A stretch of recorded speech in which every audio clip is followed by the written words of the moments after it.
નમસ્કાર ખેડૂત મિત્રો, આપણે અત્યારે સુરેન્દ્રનગર જિલ્લાના ધાંગધ્રા તાલુકાના રાવણિયાવદર ગામમાં આવ્યા છીએ, જ્યાં આપણે પ્રગતિશીલ ખેડૂએ જયભેરી વાવેલું છે અને એના આપણે આજે રિવ્યૂ લઈશું કે ભાઈ કેટલા દિવસનો કપા થયો છે, એમને બીજી જે બધી વેરાયટી છે એની કરતાં આમાં શું ડિફરન્સ દેખાય છે, તો એ આપણે ફાર્મરને જ આપણે ખુદ પૂછીએ. તમારું નામ જણાવશો?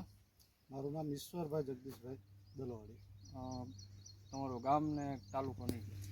ગામ રાવડિયાવદર, તાલુકો ધાંગધ્રા, જિલ્લો સુરેન્દ્રનગર.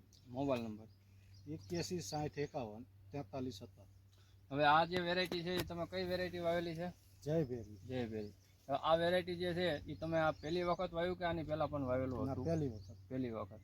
તો હવે જે પહેલી વખત તમે જે જયભેરી વાવ્યું છે તેમાં તમને આમ શું શું તફાવત દેખાય છે? જયભેરીમાં તફાવતમાં તો એક કે જે વ્યક્તિને હાઇટ ન થતી હોય તો આ હાઇટ થાય, હાઇટ બહુ સારી થાય. અને બીજા નંબરમાં સ્ત્રીજ બહુ સારી બંધાય. આપણે જે જોઈએ એકવી એમ કે આ સિરીઝ જે છે સ્ત્રીજ બહુ સારી બંધાય અને રોગમાં પણ સારું એવું કામ કરે, કારણ કે બીજી અમુક વેરાયટીની અંદર બહુ ચૂસિયા પ્રકારની જીવત બહુ આવે, કોકણ વાર દે કપાની અંદર બહુ અમુક ઘણી વેરાયટી એવી એના કરતાં આપણને બહુ સારી લઈ ગયા. હવે આજે છે અત્યારે કેટલા દિવસનો કપા આપણે થઈ ગયો? આ થયો આપણે 3 મહિના ને 7 દિવસનો. 3 મહિના ને 7 દિવસનો. એની સામે જે હાઇટ છે, જે ગયા વર્ષે જે તે બીજી વેરાયટી તમે જે વાવેલી હતી એ પ્રમાણમાં આટલો છોડનો વિકાસ કે તમને જોવા આ ટાઈમમાં મળી ગયો હતો? ના, એના કરતાં અત્યારે આ છોડનો વિકાસ વધારે.